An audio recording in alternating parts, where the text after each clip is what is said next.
Неколкумина домашни автори на поинаков и неформален начин преку опуштена конверзација и слободен пристап, синоќа направија промоција на своите творби.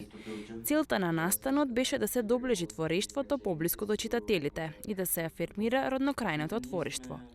Освен поетска платформа, од организацијата со желба за ваквите средби во иднина да го прошират својот формат и да добијат една поинаква димензија, во нив да се вклучат и оние кои се занимаваат со билов каков вид на перформанс, стендап, слем поезија или фристайл изразување.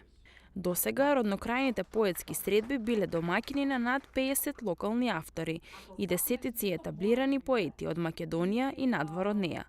Сенокешното издание беше 15-то поред. Настанот беше организиран од страна на Сдруженијето за развој на култура и заштита на културното наследство Контекст Струмица во соработка со Europe House од Струмица.